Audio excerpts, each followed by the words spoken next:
Good morning, everybody, and welcome to the Social Housing Roundtable. Lovely to have so many people with us already this morning. My name is Matt Baird, and this has been a labour of passion really for the last 4 years or so. So it's great to see we've got so many people joining us and continuing to help build this community more and more. So I'm incredibly grateful to all of you. To those who are new, a massive welcome. We do this every single Tuesday at 11 a.m. We've discussed, I think, about 140, 150 different things now, and we've almost filled up next year's card already. I think there's maybe about 10 sessions or so that we haven't booked. So if anybody wants to get involved next year with sessions, do please reach out. They're filling up very, very quickly. Day to day, I work in recruitment, so I've been recruiting in the social housing space for 13 years. I'm also co-chair of the board for Spring Housing in Birmingham, although we recently merged, so I think I'm now chair of the board for St Anne's Hostel, but I'm still getting my head around it. And I'm one of the founder members of the SEA Forum and other forums that have been involved over the last couple of years. So if you are looking to network, particularly in supported housing, do please reach out. So on to today. I mentioned that a lot of next year's sessions are already being filled, but our first ever real sponsor of the roundtable is Walsall Housing Group, WHG. Connie, who's with us today, came up to me and said, Matt, we want to do 4 sessions next year on mental health, on health in general and housing and the partnership work we've been doing. And to anyone who hasn't seen some of the previous sessions, do please go on to YouTube, Spotify, Amazon. All the recordings are on there. Do go check them out because they've sponsored a series of 4 this year. And this is our 4th, which is amazing that we've already kind of covered those. And today's topic of mentally healthier social housing is quite a broad term, but one I think that a lot of you are really going to engage with and understand why it was brought to the table today. So a massive thank you to Connie, a massive thank you to Walsall Housing Group for sponsoring, and also thank you to Alertacall for sponsoring the 2024 season of the Social Housing Roundtable. But what I'm going to do is I'm going to pass across to Ed Davie, who's with us today. So Ed and Charlotte Rainer are going to lead on today's session. I'm going to let them do their introductions, largely because they can do it far more credit than I can. But I want to say a massive thank you to you both for bringing this session to the table today. I think there's a lot of really interesting insight we're going to gain. To those who are new, do please feel free to put questions and things in the chat as the conversation is going on. And then there'll be plenty of time for more open forum discussion afterwards. So without further ado, Ed, I will pass over to you and a massive welcome to the roundtable today. Thanks so much, Matt, and good morning to everyone. It's a real honour to be here to talk to colleagues in the housing sector, which is a massively important part of people's mental health and their health generally. Obviously, housing kind of fundamental to whether people feel well and whether they can function effectively and have good, fulfilling lives is it's kind of basic human right almost that we have stable, decent housing. So we're really honoured to be here to contribute to this conversation. Do post questions in the chat and there will be time for questions at the end. I've put my email in the chat if you've got follow-ups or you want to take us up on any of the offers that we might have to support anyone in the social housing sector. So yeah, my name's Ed Davie. No, I'm not the leader of the Liberal Democrats. I am the Policy and Public Affairs Manager at Centre for Mental Health, and I'm joined by my colleague Charlotte Rainer. One of the things Centre for Mental Health does is we host the Children and Young People's Mental Health Coalition, which Charlotte can talk more about, but is essentially a coalition of many scores of charities and other organisations involved in children's mental health. So it's great to have her to give some insight into housing and children's mental health in particular. So I've just started with a picture from one of the things about my background that's relevant is I was a local government councillor in the London Borough of Lambeth for 12 years. And as part of that, I was a member of the board of a housing association in the ward I represented for 7 years, which was, fascinating and a great experience. And I could see how complex housing is as an issue, but also what wonderful opportunities it can provide with tenants and residents in those environments.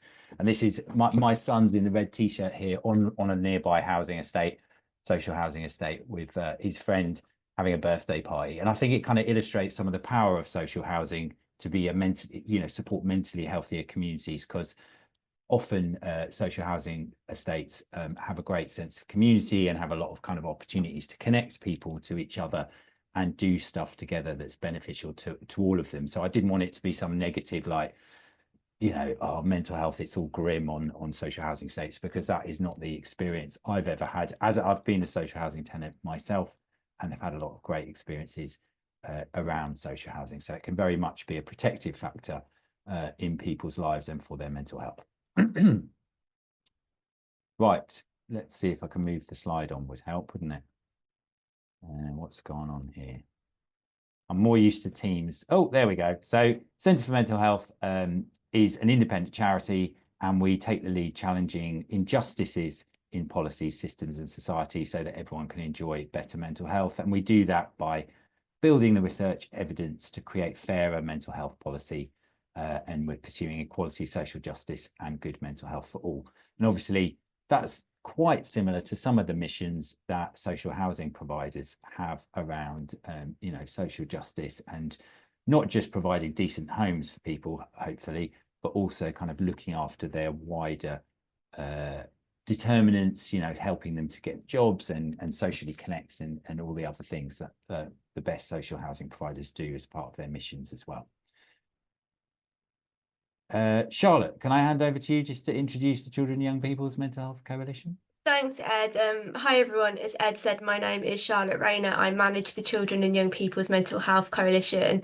Ed's going to lead the presentation today, and I'll kind of be coming up in little bits just to talk about the Children and Young People's perspective. But just to tell you a little bit about the Children and Young People's Mental Health Coalition, we're a collaborative network of over 350 organisations, and we come together to campaign jointly on babies, children and young people's mental health.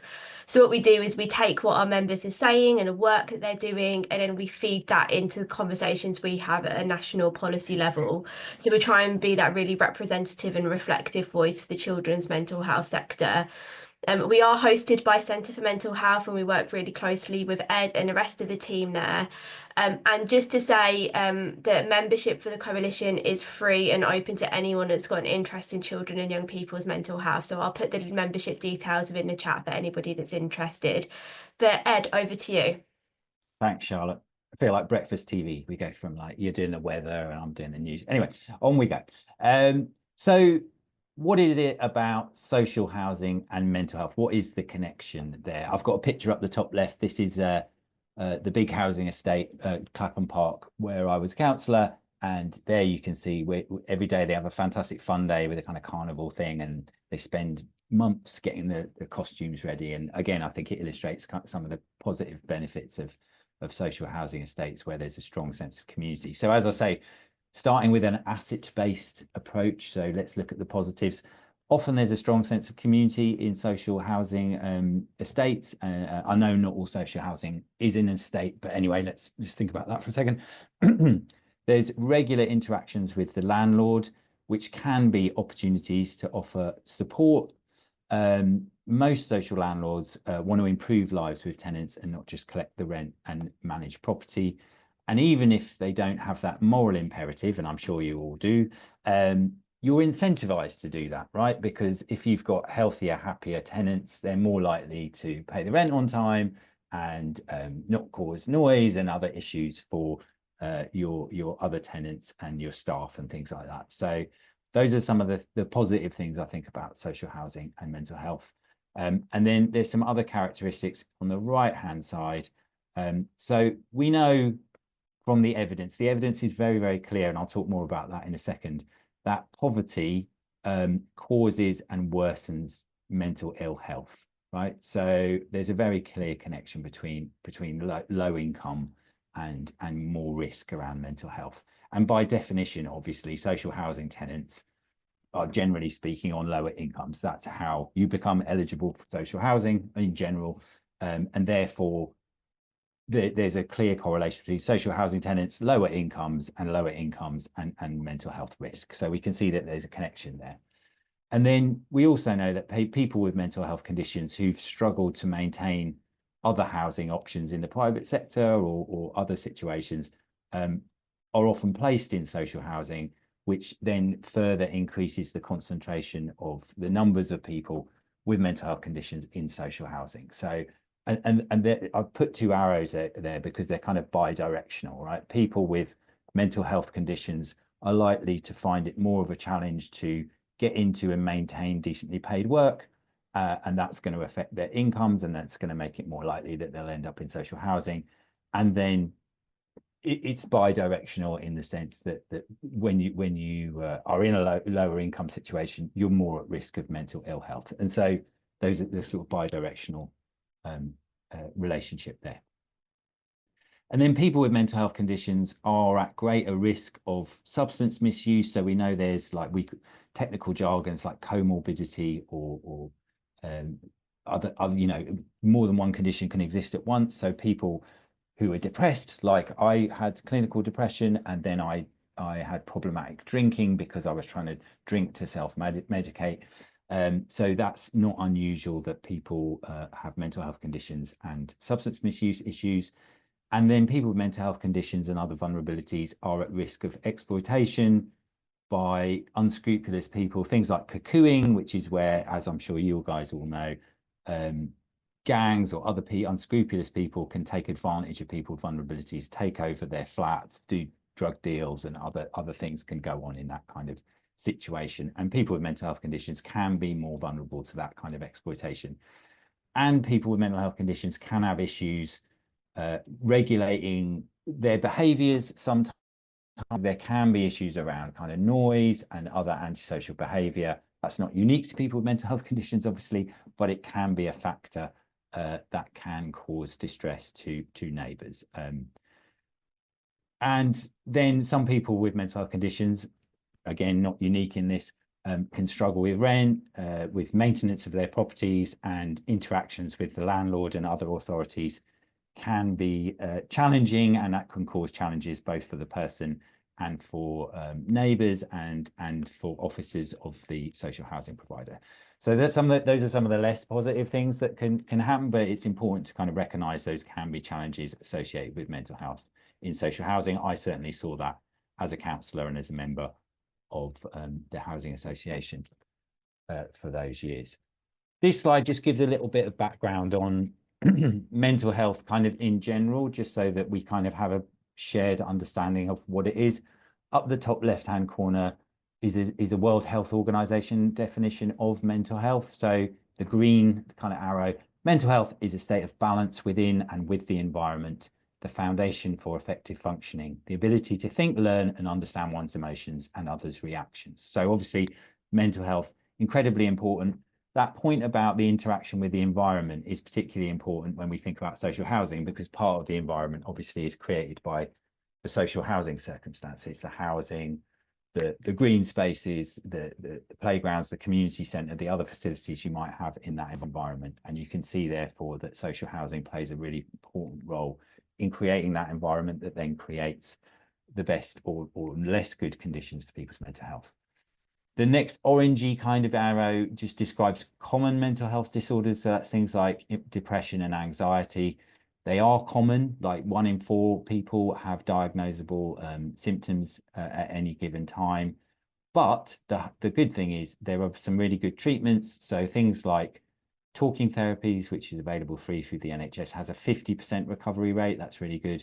And there's antidepressant medications, but there's also non-medical interventions like exercise, getting a decent job, getting into training, that can be helpful too. And again, social housing providers can play an important role in facilitating a lot of that kind of stuff.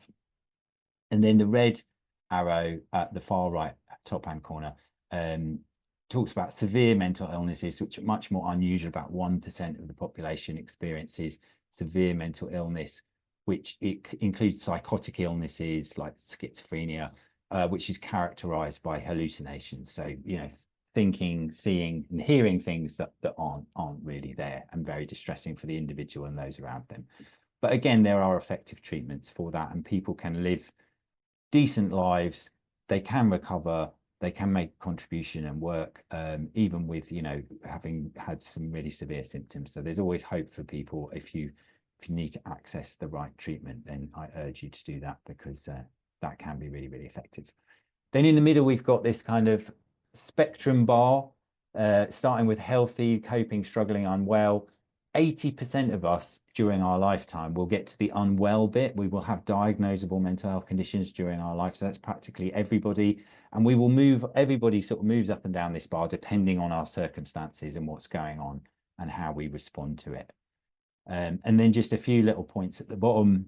bottom left-hand corner, dual diagnosis and comorbidity is common. So as I mentioned, things like problematic drinking of alcohol and depression is a very common comorbidity, but also the connection with physical illness. So if you're diagnosed with a cancer, understandably, you're more liable to become depressed, for example. And people with severe mental illness have, generally speaking, much worse physical health. And on average, they die 20 years sooner than people without severe mental illness, mostly because their physical health is so much worse. But as I say, with the right support, people with a diagnosis of any kind can be happy and live fulfilling lives and make recoveries. And that's really important to kind of note that there's hope, there is help, it is effective. There's a debate about the usefulness of diagnostic terms and some treatments, but most importantly is practically everyone in the field recognises that trauma, horrible things happening to people, causes distress, and badly managed distress can turn into patterns of thinking and symptoms that are really unhelpful and distressing for the person, and that we know trauma can be prevented a lot of the time and that distress can be alleviated. So those are the important things to remember, even if there's a debate about certain terms or treatment options. So these are some of the things that contribute to mental health. It's an American diagram, but so it uses terms like zip code instead of postcode, but it probably holds true in the UK too. So socioeconomic factors or social determinants, things like how much money you've got, whether you're discriminated against, are the most important when it comes to mental health and indeed physical health outcomes. And there are at least 40% of outcomes are connected to that. Your physical environment, including your housing, is at least 10% of your health outcomes. And then health behaviors, they call them, things like smoking, drinking, and alcohol, they say are about 30% of our health outcomes. And only 20% is down to healthcare. So, you know, in this, when we have conversations about mental health and physical health, we talk a lot about hospitals and clinics and GPs and ambulances, but actually 80% of the factors that affect our mental and physical health lie outside of healthcare. And lots of these things are influenced by things like social housing providers as well as your local council. And therefore, there are things that we can all do collectively to make these factors better. And they also interact with each other, right? So health behaviors, the poorest 20% of people, and therefore those who are more likely to live in social housing, are 3 times more likely to smoke cigarettes and twice as likely to be obese as the least deprived 20%, right? And that's not because they are worse people. It's just that the stress of being poor generally drives people to make worse health choices, like to alleviate their situation by picking up a cigarette or a beer or you know, whatever it is. So these things interact with each other and collectively create better or worse circumstances for people's health. So just to take that further a little bit, ultimately, the research shows us that people's circumstances create certain thoughts and hormonal responses, and collectively those then affect our mental health, right? So on the left-hand side in the middle, you see the sort of socioeconomic circumstances that affect those things like being treated fairly, your relationships, your childhood experience, what support is available to you, how much money you've got, what your work situation is. In the middle, you've got what I call physical and commercial determinants. So things like exercise, sleep, alcohol, drugs, gambling, tobacco, and food. And on the right-hand side, the green is the environmental things like communal space, what adverts and shops and takeaways you're surrounded by, whether you've got parks nearby, your air quality, your housing, and the noise you're subjected to are all kind of environmental circumstances that affect your mental health. And as the arrows going across kind of indicate that these interact with each other. And so thoughts and hormonal responses that are largely created by your circumstances, they contribute to your mental health, which in turn influences your circumstances. So it's a kind of, again, a bi-directional relationship. What do I mean by that? Because that's quite a complicated thought. So here's an example, right? So you're in financial debt. The stress of the debt causes your body to create more stress hormone called cortisol. Too much cortisol harms your sleep, your relationships, and your physical and mental health. And that increases the likelihood of you reaching for kind of comfort products like cigarettes, alcohol, and gambling, which then worsens your debt, your worry, and your health. And so it collectively makes all of these risks harder. So what do we do about that? Well, we can try to change people's circumstances. But so let's say the example of being in debt, we can give them advice, we can get them to help to consolidate their debts, we can get them a new and better paid job. We can try and change their thinking patterns. So cognitive behavior therapy works on this basis of trying to get out of negative thinking patterns. Or we can try and change your hormones, right? So we know exercise, for example, flushes out cortisol and stimulates positive hormones and makes us feel better about ourselves. So those are the three places that we can make a difference. And then at the bottom, I've given a little real life example. So on the right-hand side is one of the tenants of the social housing estate where I was a councillor and on the board, a guy called Mohammed. And Mohammed used to come to my surgery and talk about how much debt he was in and how he couldn't afford the rent. And he worked really hard. He was a cleaner. And I got talking to Mohammed, and it turned out he was an ex-professional boxer who'd actually fought George Foreman at one stage in his career. And I was like, Mohammed, we should do something with your boxing. So I connected him with the team at the Housing Association who were doing kind of employment and training work. And they got him his boxing training credentials. And then we built a new sports facility on the housing estate that you can see in the middle. And he was supported to start his boxing classes, which he then earned a living from. And he was providing this fantastic opportunity for young people and others on the housing estate. So it's just quite a nice example of how a social housing provider can actually create better circumstances with their tenants and residents and create opportunities like this boxing session by providing the facilities and the support to alleviate change the circumstances, change the thinking, and change the hormones. It did all of those things, right? So it's a kind of real life example of that. So I mentioned how terrible poverty is for our mental health and the fact that social housing tenants by definition are more likely to be in poverty because that's one of the prerequisites of being eligible for social housing is having a low income often. So I just want to go into that a little bit further. So we know that child poverty makes experiencing adverse childhood events. So that's like horrible things happening as a child, things like bullying, abuse, neglect, having a parent with a drug or alcohol problem or a severe mental illness, being bereaved. All of these things are much more likely for children who are living in the worst poverty. In fact, they're 12 times more likely to happen frequently before the age of 8 years old to the 20% most deprived children as compared to the least deprived.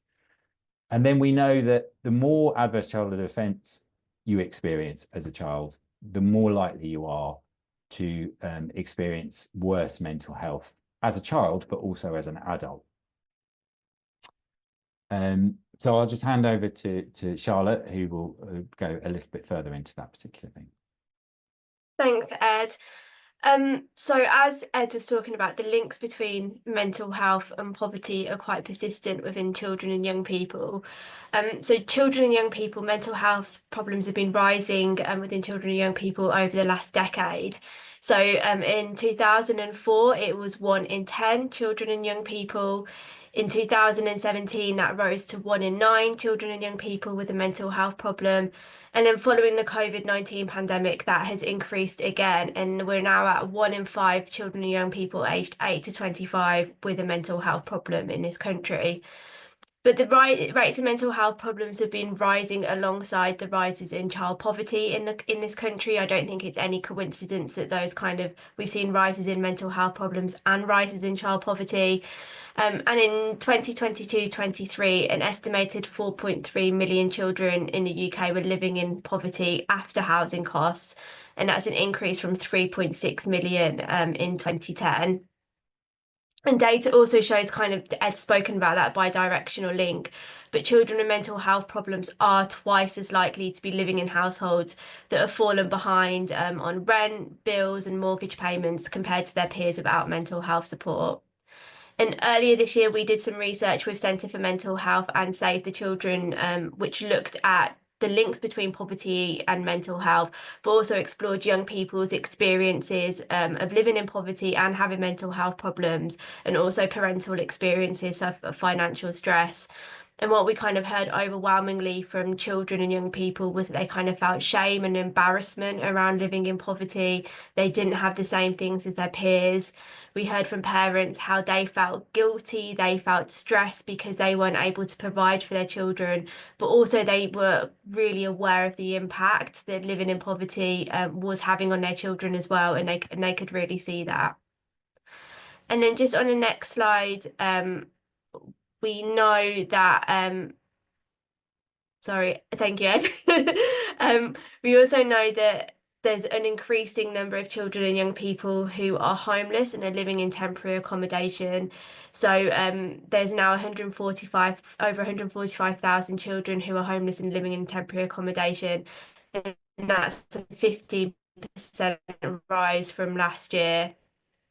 And we know that living in poverty can make living in overcrowded and insecure housing more likely, problems, but also more likely to have lower academic achievement. We know housing is so central to so much of young people's lives. My colleague was talking to someone a few months ago, and they were saying, that their children got moved to a house that was 3 hours away from their school, so we're now having to travel 3 hours every day to get to and from school, but then being fined for being late, being fined for non-attendance. And actually housing can have has so many such a wider impact.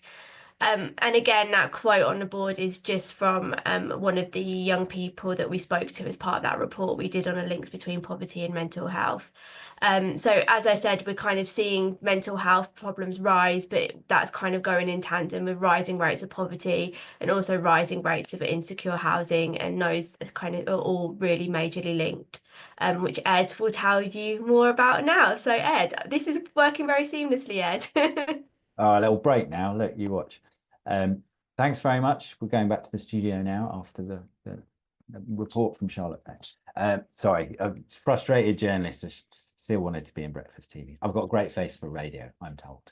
Anyway, on with the presentation. So just a few more, I'm afraid, quite grim facts about the correlation between poverty and poor mental health outcomes. So if you doubted that anything we've said so far, we can see there's a really clear correlation between poverty and suicide. So suicide rates among middle-aged people are more than double in the most deprived areas compared to the least deprived. And also poverty correlates with depression, mental health act detentions, and in fact, every single health outcome, apart from two that I am aware of, gets worse with poverty, okay? So the only two exceptions that I'm aware of are sports injuries and skin cancer. Those are the only two that get worse with wealth.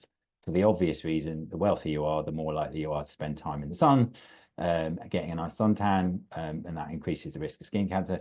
And you've got more time to do sport, especially dangerous sports like skiing and whatever else. But everything else, depression, mental health act detentions, psychosis, and physical illnesses too, every other kind of cancer apart from skin cancer, strokes, heart disease, COVID, they all get worse with poverty. And why is that? Well, being in poverty increases the amount of stress hormone cortisol that you have, and if you are flooded with cortisol, there's an effect called biological weathering, which is terrible for your mental and physical health. When you live in poverty, you've got less sense of control and self-confidence. So obviously you can't buy the things that might give you a sense of control, like I want to go on holiday, I'm going to buy a holiday, that sense of control. It affects your self-confidence. If you can't provide for your children and for your own life, as we've said, it makes adverse childhood events much more likely. You've got less money and time for healthy options like food and exercise and leisure. You've got less mental bandwidth, it's called. On the left is a fantastic book that kind of explains the psychology and the neurology, in fact, of how having much less money affects your ability to make healthy choices. Basically, the stress of being in poverty makes it more difficult to plan and to make good choices. The stress of it causes comfort-seeking behavior like smoking, drinking, unhealthy food, inactivity, which is bad for your mental as well as physical health. And then there are concepts called the inverse care and the inverse hazard law. And what they basically mean is the more vulnerable you are, the more you could benefit from having help, the less likely you are to have the help nearby. So, for example, we know that there's less GP surgeries in areas of deprivation than there are in more wealthy areas. And yet the people that could do with more GP surgeries are the poorer ones. And similarly, there's less parks and green spaces, the air's dirtier, and there's also more unhealthy adverts. There are 6 times more unhealthy adverts in deprived areas than there are in wealthy areas, for example. This episode of the Social Housing Roundtable is sponsored by Alertacall. Alertacall helps as many people as possible feel safe, connected and informed by combining ingenious technology and award-winning human contact. Alertacall's digital engagement solution helps social landlords proactively know their customers and properties by putting a portable touchscreen in every home, offering a daily property check through the optional OK Each Day service, plus repairs reporting, tenant surveys and much more. They also provide Beyond Warden Calls, an easier, simpler and lower cost wireless warden call solution with video door entry, dispersed telecare and smoke alarms. Alertacall works with over 60 housing providers across the UK to enhance two-way engagement between customers and landlords. In 2022, Alertacall won the Queen's Award for Enterprise and Innovation, and in 2023 won Housing Supplier of the Year. I'm delighted to have them as our sponsor of the Social Housing Roundtable throughout 2024. And then poverty intersects with other risks to mental health, like systemic racism. So we know, this isn't to say that obviously white British people can't live in poverty and have mental health problems. Of course they can. But for every £1 of wealth that the average white British person has, people racialized with different characteristics have much less money. So the average black African in this country has 10 pence for every £1 of wealth that the average white British person has. And the average black Caribbean person has 20 pence for the average £1 that the average white British person has, for example. So not only are you seeing an effect of racism, but also the poverty that's layered on that. And we know that people racialized as black and Asian are more likely to be in social housing and have less money than white British people. So that's quite an important thing to hold in one's head for social housing providers. And the effect of that systemic racism means that 4 times as many black people, for example, and twice as many Asian people as white British people are sectioned under the Mental Health Act in this country. And there is no biological or genetic difference between white and black and Asian people that would explain this. It is purely a function of systemic racism, that is a worse mental health outcome among others for black and Asian people. And I just give one example of how that manifests in a physical space, is that there's 7 statues of Sir Simon Milton, who was the leader of Westminster City Council and Boris Johnson's deputy when he was Mayor of London. And that is about as many statues as there are of named black people in the entire UK. So it's just one physical manifestation of how, we choose to honour and represent or disrespect different communities. And when people see that in their physical environment and their lives more generally, it has an effect on their mental and physical health. So when we're creating physical environments, including social housing estates, we need to think about how different people are represented in place names and art and all the rest of it, and make sure we're co-producing with those communities. And another kind of representation of that, manifestation of that, that I see a lot. I've got my youngest son, he loves basketball, so I spend a lot of time going to basketball courts in South London. And what I consistently see is the tennis provision is much bigger and better maintained than basketball provision. And you're thinking, what the hell is he talking about? Why is this relevant? And the point is that regular basketball players in this country are 75% black and working class, and regular tennis players in this country are white and middle class. And we know that the facilities are way better for tennis than they are for basketball, as these are two of my local parks. And that has an effect on black working class people's ability to exercise, among other things.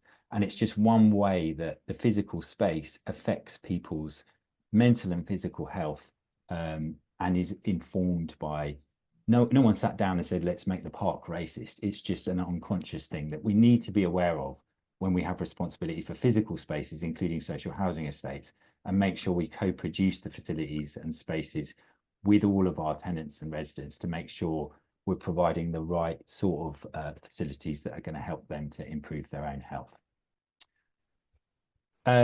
This is just taking a longer view. I'll rattle through this because we've already talked too much. But if we take the longer view, human beings have existed for about 2 million years, okay?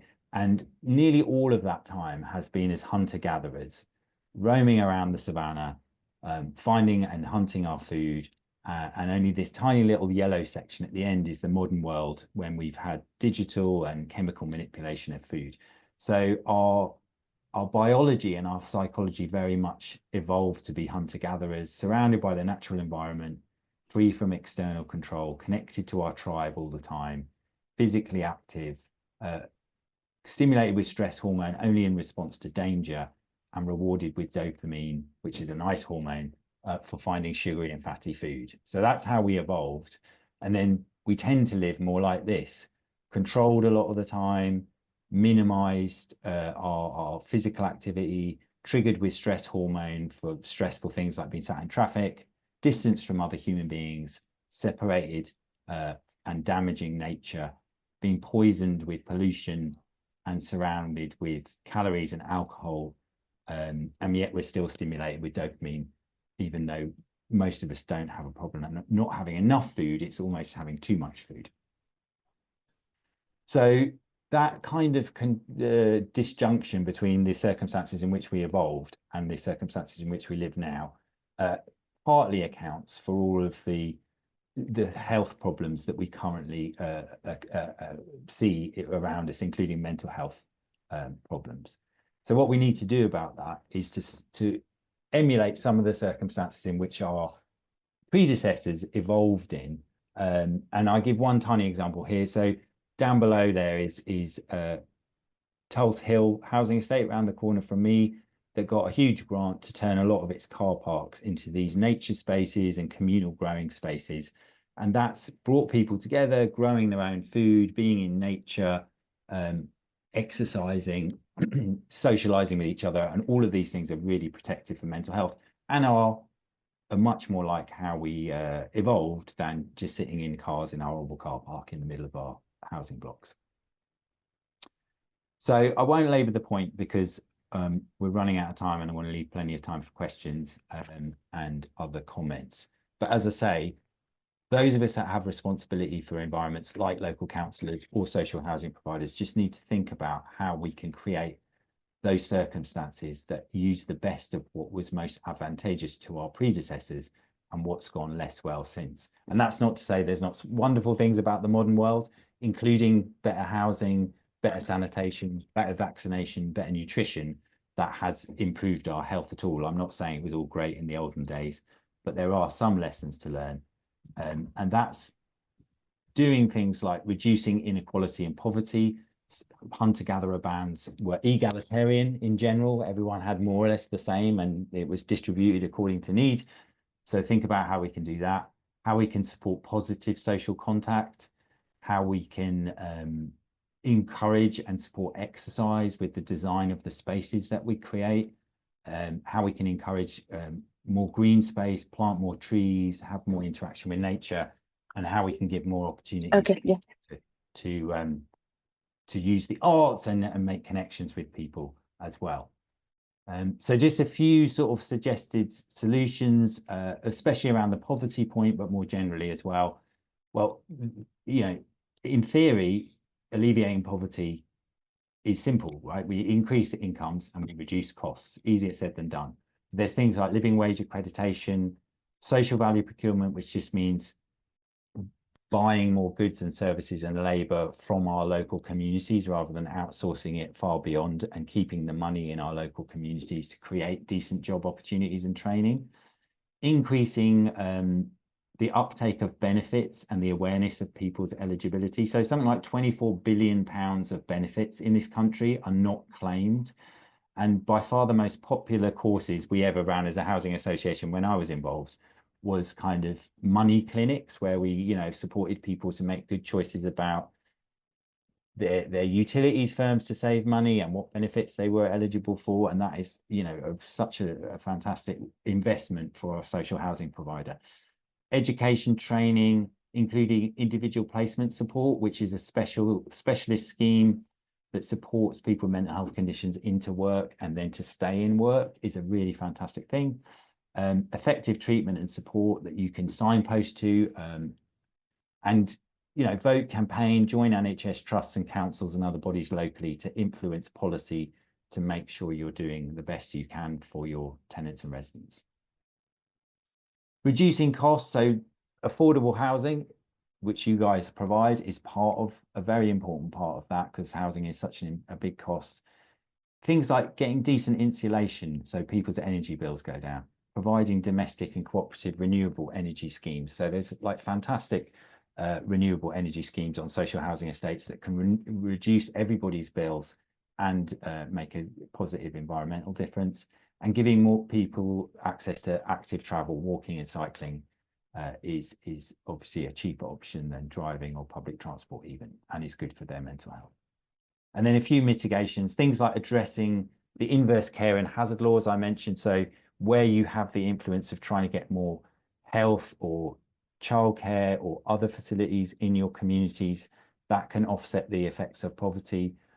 Where you can reduce certain hazards, like having a advertising ban on unhealthy goods and controlling the amount of junk food takeaways in your area, providing active support, co-producing solutions with communities, and so forth. I'm going to wrap up because I'm going on too long. And just a quick one at the end: training staff to manage situations by not getting into confrontations, reducing the amount of kind of arousal in those interactions, sometimes with residents who might have particular issues related to their mental health and other issues, trauma-informed approaches, and just be aware mental health first aid is not the be-all and end-all. Just because you may have commissioned mental health first aid, there are, you know, it was reviewed by a Cochrane review and found not to be effective after 6 months. So just because you've commissioned that doesn't mean you've solved all the problems. As I'm sure you're aware, there are other things that you need to train your staff in and other approaches you need to take. Nationally, we've provided some of these solutions through a Mentally Healthier Nation that we're encouraging national government to take up, but we've also got other resources for councils, for integrated care systems, and many other reports that will be relevant to your work. Do check out our website. We'd love to do a kind of version of these for social housing. So if you've got any resource, or you are in touch with people that might have resource, we'd love to have a conversation about providing more guidance and support to social housing providers. Do get in touch, but there's lots of useful stuff on our website for free. And as I say, we're very happy to look at providing training for you and your staff and your residents, independent placement support I mentioned, and we do have a training package on that. We do mental health needs assessments, we can help co-produce policy strategies and plans, and we can evaluate existing programs and policies. So do get in touch. I'll just hand over to Charlotte for the last word. Thanks, Ed. And just finally, we just wanted to share some advice support lines, which you can share with residents. These are particularly focused on children and young people, but the Young Minds have a parent helpline, Mind have a legal helpline as well, as a helpline around mental health problems.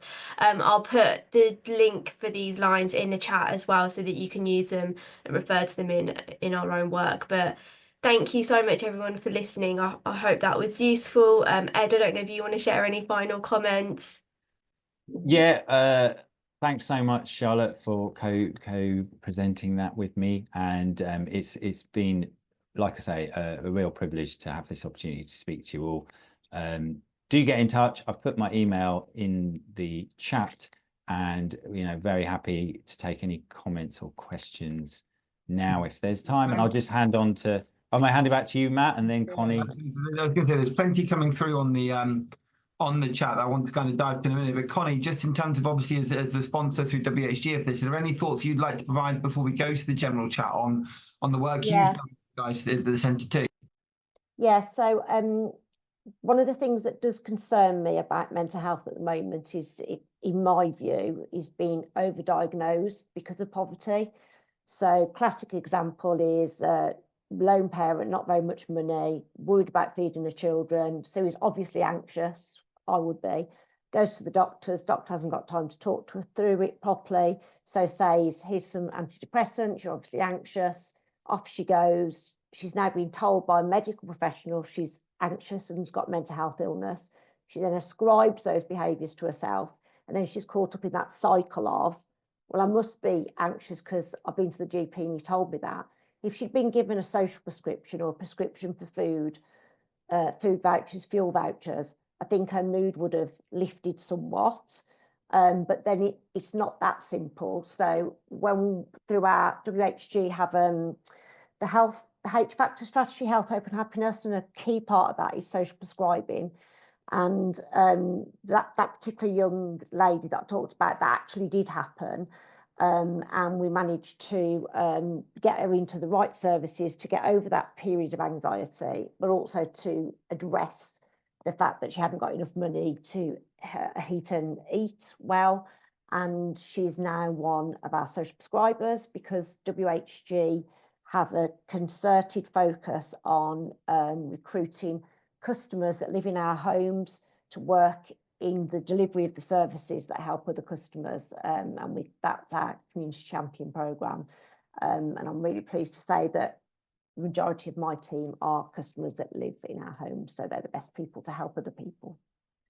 Thank you very much, and I couldn't agree more. I was going to raise some of the points that Lizzie's raised in the chat, but she's put her hand up. So Lizzie, do please feel free to dive in and raise some of the questions that you've put in the chat. Thank you. Am I audible? Yeah. You can hear me? Yeah, we've got yes. I'm absolutely hopeless on Zoom. Sorry, Matt. This happens every time I'm on this. Three things. I'm a 70-year-old retired voluntary sector manager. Most of my working life I worked in family support, but the last 10 years I worked in older people's support.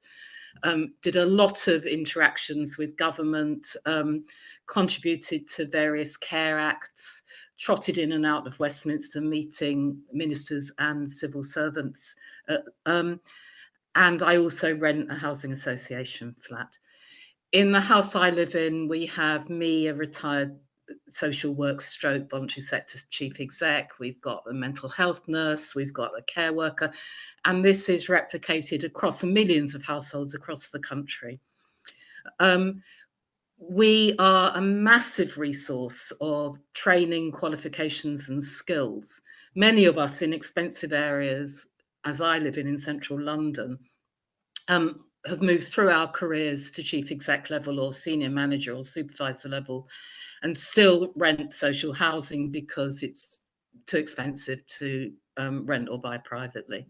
And we're now all in our 50s, 60s, 70s, have rented for 30, 40, 50 years, have spent hundreds of thousands of pounds on rent.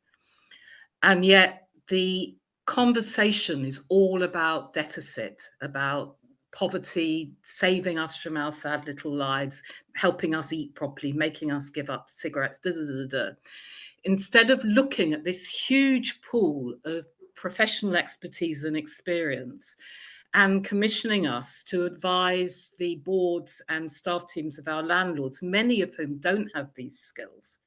Certainly my tiny landlord, which was set up to house professional women in London after the First World War, and still houses professional women in London, most of us now elderly, has a staff team and board who don't contain one person with the skills that thousands of tenants have.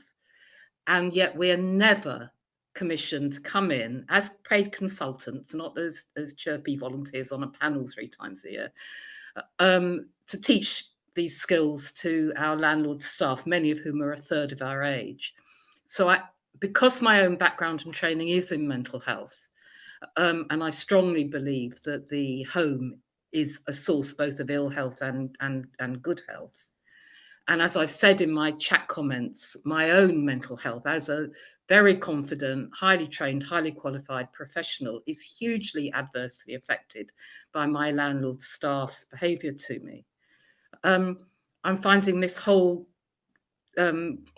roundtable very difficult to sit at because there's not yet been any mention of dipping into the pool of intelligence, skill and professional qualification of the tenant body. And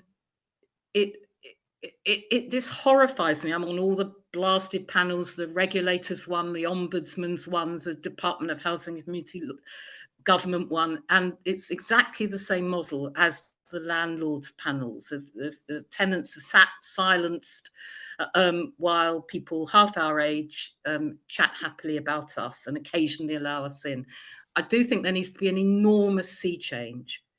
A lot of the social landlords really harm tenants' mental health.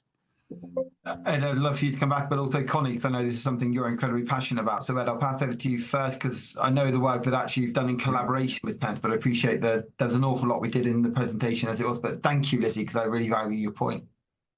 Did you want me to come back on that, Matt? Don't mind either you or Ed, whoever would like to come in first. Do you want to go, Ed? Okay, yeah. Well, so yeah, I absolutely take your point, which is a very good one. I did start out and have framed it as positively as I can do about, an asset-based approach and how positive, the positive aspects of social housing. And when I talk about poverty, I get that there are many social housing tenants like yourself who aren't necessarily living in poverty, and that's important. But what we're trying to do is talk about things at a population level and what are the features that create greater risk at a population level. And as I say, there's a ton of evidence about the fact that poverty is very detrimental to people's mental health. That isn't to say middle class people with money like myself or yourself don't experience poor mental health for a whole variety of reasons. And it's not to invalidate that in any way. It's just that by definition, there are more economically deprived people in social housing because of the nature of social housing, and that economic deprivation is a very clear risk to people's mental health in and of itself. And so I wanted to explain that and how we might alleviate that using some of the levers that social housing providers might have, but also made the very clear point that we need to co-produce our services and our facilities and our the way we do things with all people, including tenants and residents, and then we get the best outcomes with those people because we use just the sort of skills and others that we talked about, which is sort of alluded to in my example of Mohammed, who we used his skills as a professional boxer. I know you're thinking about different sorts of skills, but I did try to touch on some of the ways that we can work with tenants and residents to make the best of their skills and co-produce better solutions with them. But you're right, there are many missed opportunities, and I've seen lots of examples of poor landlord behaviour, social and otherwise, that definitely exacerbates people's issues and problems, and that we should definitely work harder to kind of overcome that. Connie. Yeah, thanks, Liz. It's nice to meet you. What I would say is you're spot on. there is so much talent in our customers that we're not aware of or we don't tap into. I was born and made in social housing, and I use my lived experience every day as my superpower to ensure that when I'm working with people that live in our homes, that I'm on, you know, that I'm supporting them in the way that meets their needs and not meets my agenda. I think that's really important. And the most important thing for me is that we treat people as people, and that we don't talk about things like assets, we talk about homes. So it's really about being person-centred. I have 8 wellbeing schemes for people aged 55 and over, and we make a point of understanding people's work histories and then looking at that skill set to see how we can use that in a strength-based way to ensure that those customers feel that they are, you know, part of decision making and contributing to things that matter to them and their day-to-day life. I didn't want to say too much, Matt, because James has had his hand up. No, Jim, we'll bring you in, and I think it's important that, you know, a number of the points we're raising that seem to have come through the chat is around that.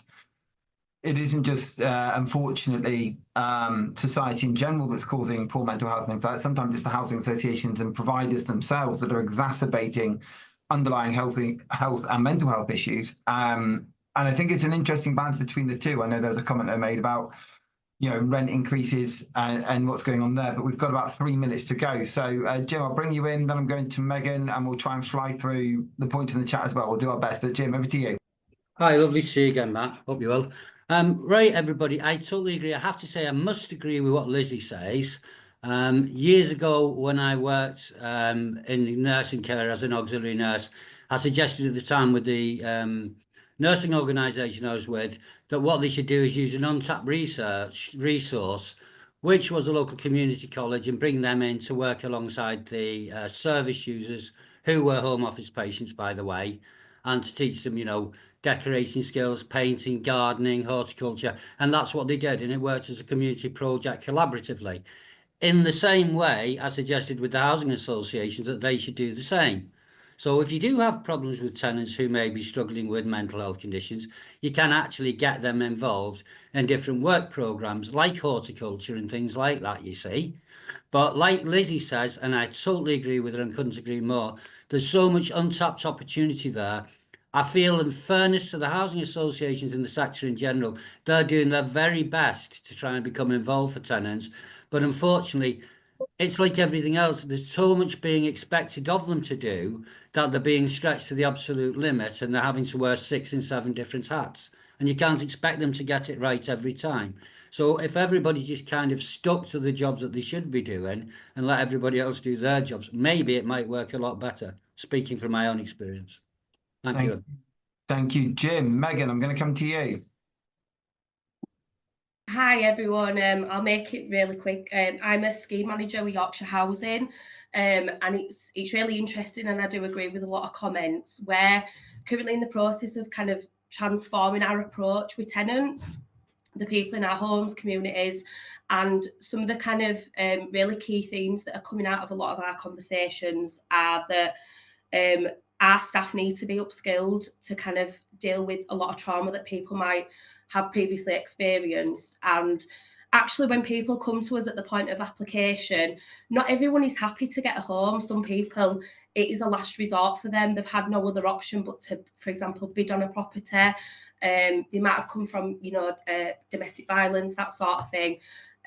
So it's really getting, you know, when we're meeting people at the point of application, really unraveling a lot of that history. I think what you talked about, Connie, and a lot of what we know about our tenants has not come from information that we might hold on the system or an application form. It's from those genuine conversations over a cup of coffee.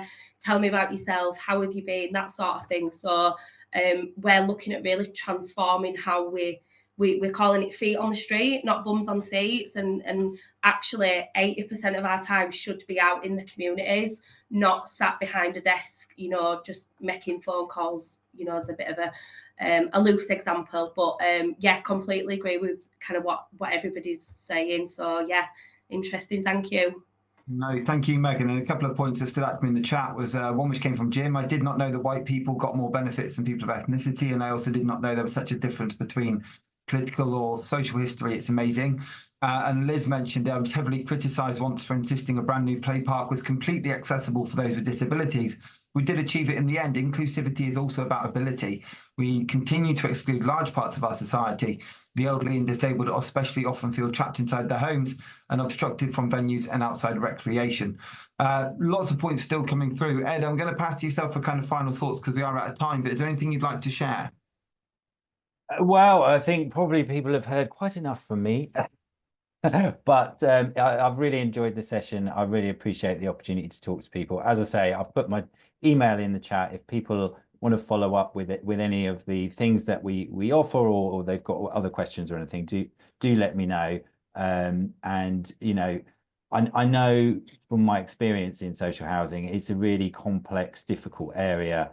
And landlords, social and otherwise, often get it very, very wrong. But there are huge opportunities to support people to have their best lives, but it has to be done in cooperation and collaboration with those people, not doing things to people as landlords, as councils, or whatever else. And I know the best social landlords understand that they'll get better outcomes for themselves as well as their tenants when they do that. And we just need to encourage that best practice and you know, legislate and regulate where that isn't happening. But you know, thanks very much for the opportunity. I think social housing has a massive part to play in supporting people's mental health, and we can all do much better together. Thank you very much, Ed. And his email address there for the recording was ed.davie@centreformentalhealth.org.uk. And finally, Connie, this is the end of our four sessions and the 4 seasons. Are there any final thoughts you'd like to share just on how the year has progressed for WHG, but also I'm aware we're over time, but I just think it's important to kind of really reflect on the sessions we've had this year. I think we've just touched the tip of the iceberg. I think we need to, looking at your programme next year, perhaps ensure that we have something around mental health and wellbeing as part of one of the sessions. For me, WHG have moved into the social justice space in recognition that it is justice when people have a good home, good health and wellbeing, good job and a good life, which is what all of us want. And when we have all those things, then our mental health improves. So it's been a pleasure working with the Social Housing Roundtable, and it's great to see health and housing really coming forward as a core business purpose of social housing. Thank you very much. Well, to Connie, to Ed, to Charlotte, to everyone who spoke and shared thoughts in the chat, I thank you all for today. It's been an absolute pleasure hosting WHG on this series over the course of this year, and I think we can see that whilst not all landlords are getting it right, if there's anyone that's trying, it's definitely WHG with some of the processes and practices they're putting in place. And I'm genuinely a massive advocate for the work and that they're trying to change in the work that Connie and her team are doing. So thank you, Connie. Thank you, everyone who's got involved. We'll be back next week. Details on all of that tomorrow. But for now, just a huge thank you and look forward to seeing you all at a session again. Thank you, everybody. Take care. Thank you. Bye.